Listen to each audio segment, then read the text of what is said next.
Assalamu alaikum and welcome back to yet another poem by John Ashbery. So this is Self-Portrait in Our Convex Mirror. So this is a complex poem and a longer poem. We are going to go with the summary of it and analysis, including themes and symbols.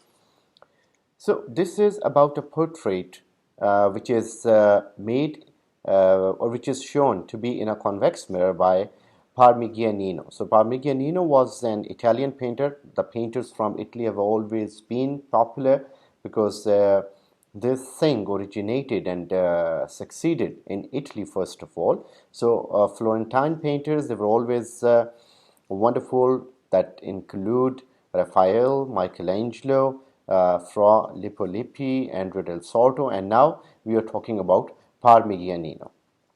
So this poem is shown to be painted by the painter looking at himself through the convex mirror.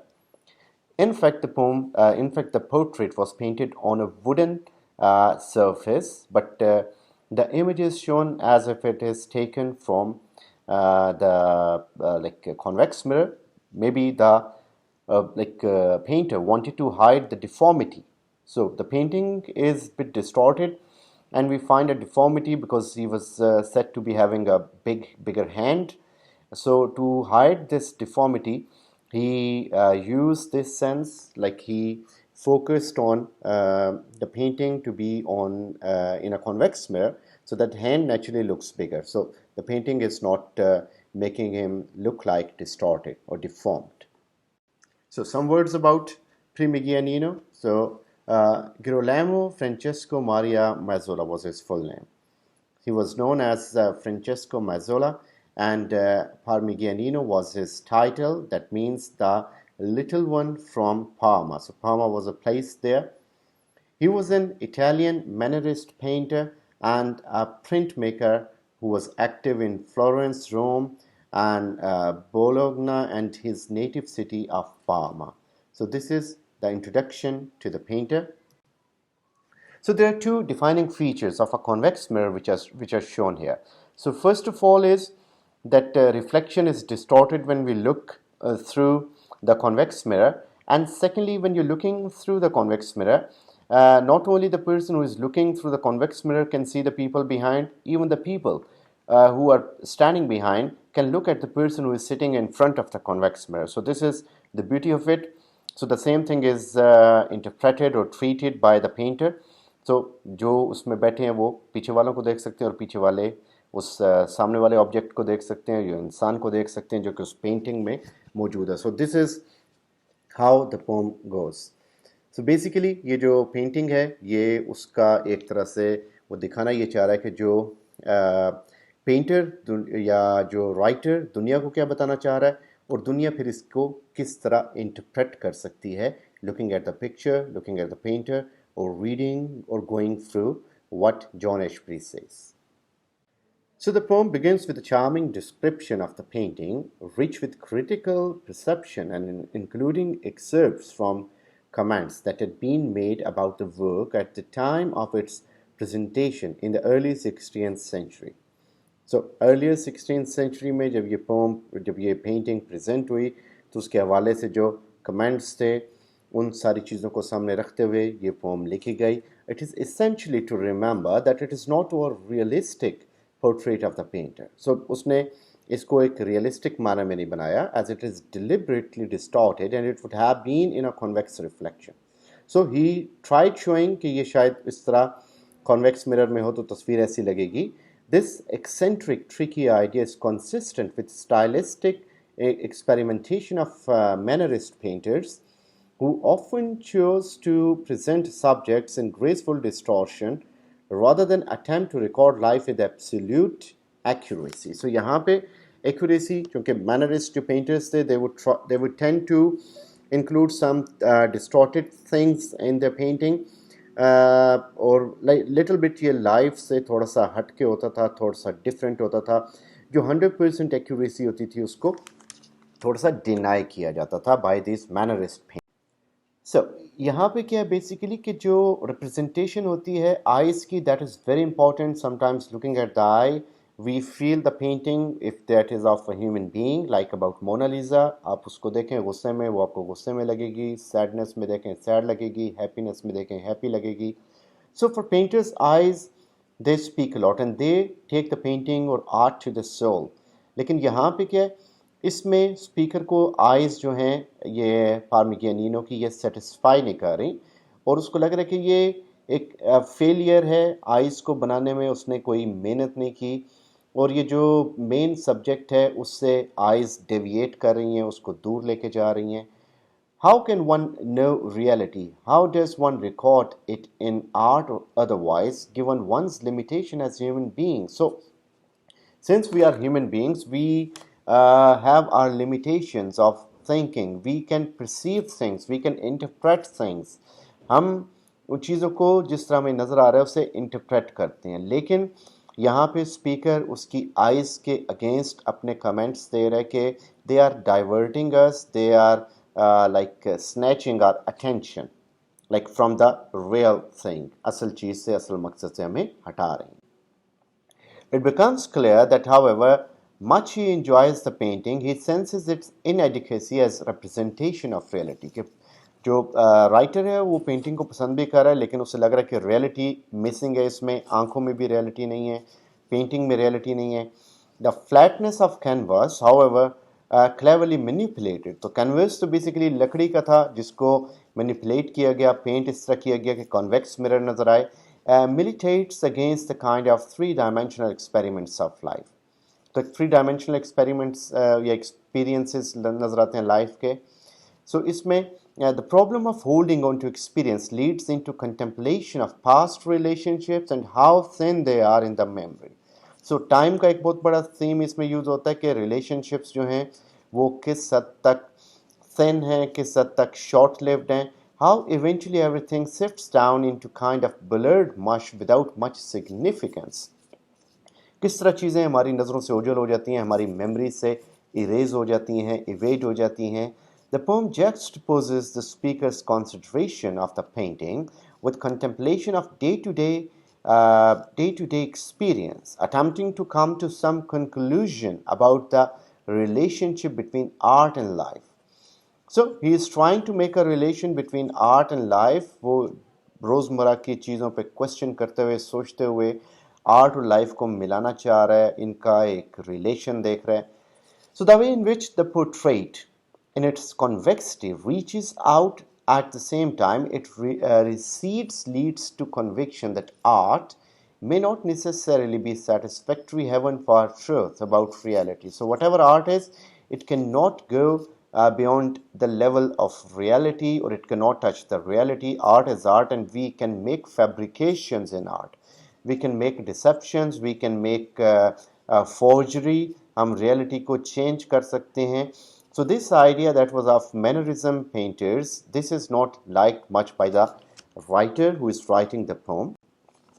This is as a result an intellectual and tonal tussle in the poem as the speaker shuffles between the experience of the flux of life, in which constant accumulation never makes much sense, and his admiration for the world of art, which is able to select and to idealize. That admiration is continually eroded by his uneasiness as to the truth of art, and as the inexorable push of time and experience diminish any certainty that art had much to do with the life as it is ordinarily lived. So यहाँ पे वो ये कह रहे हैं कि जो एक इंटेलेक्चुअल एबिलिटी या एक इंटेलेक्चुअल टोन इस फॉर्म में दिखाई गई है कि स्पीकर हमें शफल करता हुआ नज़र आता है कि लाइफ के एक्सपीरियंस के दरमियान we find a shuffling attitude. So इसमें जो कांस्टेंट एक्यूमुलेशन है नेवर मेक मच सेंस, कि जो कांस्टेंट किसी चीज़ को हासिल करना इसकी कोई सेंस नज़र नहीं आ रही. यानी he is not being consistent, he is just changing, he is just having changing moods in his life. और उसकी जो एडमायरेशन है जो दुनिया के हवाले से, यानी आर्ट की दुनिया के हवाले से, which is able to select and to idealize, वो उसे सेलेक्ट करनी पड़ेगी, आइडियलाइज करनी पड़ेगी, because he is unable to go through this for the moment, he is being very inconsistent. That admiration is eroded by uneasiness to the truth of art. और ये जो uneasiness है उसकी कि is not being consistent, ये उस art के truth तक उसको लेके नहीं आ रहा, वो इस चीज़ को फील नहीं कर रहा, वो उस आर्ट को बेसिकली अंडरस्टैंड नहीं कर पा रहा. सो इस चीज़ का मतलब ये है कि जो पेंटर है अकॉर्डिंग टू द राइटर, उसे लग रहा है कि वो चूँकि पेंटिंग को ट्रूथफुल नहीं बना रहा, रियलिटी के करीब नहीं बना रहा, so that shows is inconsistent behaviour. So inconsistent behaviour किस तरह के, he is something else but he is showing himself to be something else. The background behind him is something different, but what he shows in the picture is different. लकड़ी के ऊपर convex mirror show करना, so this is all distortion. So वो जो life को जिस तरह दिखा रहा है, लाइफ ऐसी है नहीं. सो this is what the poet means. This always happens as in the game where a whispered phrase passed around in the room ends up something completely different. जिस हम चाइनीज विस्पर करते हैं कि एक बात की दूसरे के कान में, दूसरे ने तीसरे के कान में, चौथे के कान में, जब वो इन द एंड वापस आती है तो वो चीज़ चेंज हो चुकी होती है. सो इसी तरह पेंटिंग का हाल है कि पेंटिंग जो है अब रियलिटी से दूर हो चुकी है. It is the principal that makes work of art unlike what artist intended. May be जो उसने इंटेंड किया हो उससे बिल्कुल एक चीज़ डिफरेंट बनी. Often he finds he has omitted the thing he started out to say in the first place. तो may be जिस काम के लिए उसने इस मकसद को शुरू किया शायद उसने उसको पूरा नहीं किया या वो चीज़ इसमें मौजूद ही नहीं है. So much of the poem is occupied with considering several different ways in which reality proves to be obdurate not only in art but also in life. So reality इसमें दिखाया गया कि शायद नॉन एग्जिस्टेंट है या उसमें it is not the way we expect, ना art में ना असल लाइफ में, like things do not happen the way we want them to. Ashbery tries to find some way in which the case for art can be made, and his comments upon the painting and Parmigianino's work in general are kind of tour de force example of creating poetry and art criticism at the same time. तो इस painting को in general यानी paintings को in general और इस painting को particular वो इसको यूज़ कर रहा है सिर्फ इसलिए just for the sake of criticism to tell his marks, जो कि वो साथ साथ रिमार्क्स बता रहा है. More difficulty will be confronted in dealing with examples how life slips and slides about, but because it is there in the main that the images are often incomprehensible. तो life को deal करने में या picture को understand करने में ambiguity इसलिए होती है क्योंकि कई दफ़ा इमेजेस जो हैं वो हमें समझ नहीं आते, हम उन्हें अंडरस्टैंड नहीं कर पाते. The reader must give up any attempt to understand fully what is being said and accept a vague dreamy sense of emotional rightness. So this रहा पोम एशबरी की. मैं भी इसके बारे में ये कहूँगा कि रीडर को एक तरह से ऐसी पेंटिंग्स या ऐसी पोम के बारे में शायद वो कम्प्लीटली कॉम्प्रिहेंसिबल एटीट्यूड ना मिले, तो मे बी वो उसको गेस कर सके, सिर्फ एक वेग आइडिया ले ले कि चलो जितना समझ आ रहा है that is enough for us. Clarity in those passages comes and goes as poet allows his mind to roam about in और out of rational focus. So clarity का ताल्लुक इस चीज़ से कि अगर पोइट जो है वो अपने आप को क्लियर करे उस रैशनल फोकस के अंदर रह के या बाहर जाके कि वो चीज़ों को क्लियरली दिखाना चाह रहा है या नहीं.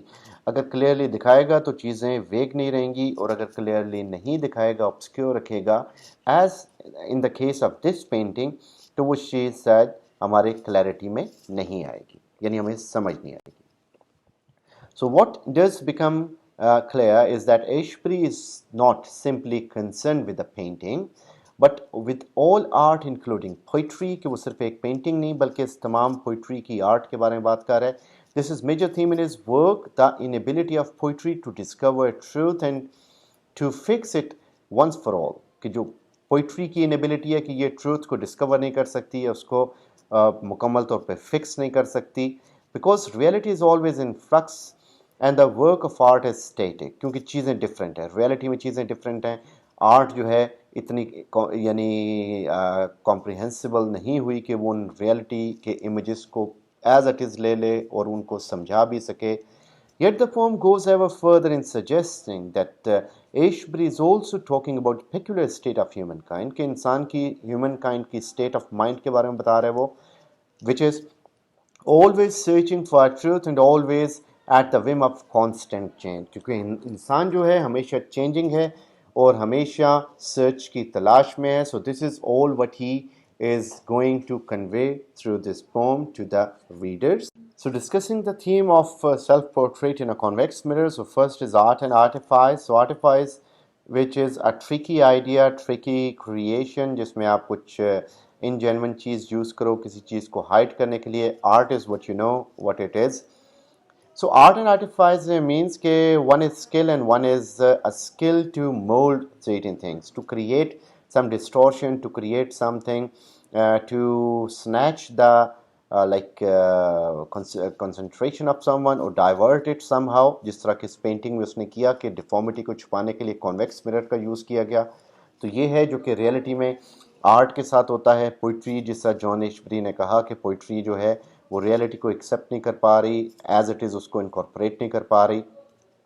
इम्प्रिसाइज प्रोडक्शन ऑफ इमेजेस, की इमेजेस की इम्प्रिसाइज प्रोडक्शन है जो कि यहाँ रिप्रोडक्शन जो कि यहाँ पे दिखाई गई, क्योंकि जो इमेजेस हैं उनको एज इट इज़ इनकॉर्पोरेट नहीं किया जा रहा, यानी रियलिटी को रियलिटी के मैनर में नहीं दिखाया जा रहा. टाइम इज़ एन एसेंस, जिसके बाद बताएगा कि time is a healer kind of thing. It heals person, memories को वॉश कर देता है. We have people, we forget them और they go out of our memory. Then there are symbols, जिसमें मिरर्स एंड रिफ्लेक्शंस हैं. So mirrors and reflections, they tend to hide something और they tend to show something. So वो symbolic हैं किसी चीज़ की visibility का और किसी चीज़ की इनविजिबिलिटी का. सो विजिबिलिटी क्या है, जो पेंटर दिखाना चाह रहा है, या मिरर्स और रिफ्लेक्शंस के थ्रू, या और इनविजिबिलिटी उन चीज़ों की है जो कि हाइड करना चाह रहा है, विच मेक्स द सेंस कि रियलिटी को हाइड किया गया. पेंटर का हैंड जो है that is a kind of deformity that is hidden. और ये एक पोइटिक टैलेंट है या एक आर्टिस्टिक या पेंटिंग टैलेंट है जिसको यूज़ किया गया in a way to create some novelty, to create some creation और to hide some deformity through distortion और distorting the images by hiding the reality. तो हाइडिंग द रियलिटी एक prominent और common theme है जो कि इस पूरी पोम में चलता आ रहा है. और ये वो रियलिटी है जो कि इनडाइजेस्टिबल है by painters, by poets according to John Ashbery. Hope आपको पोम की समझ आई होगी.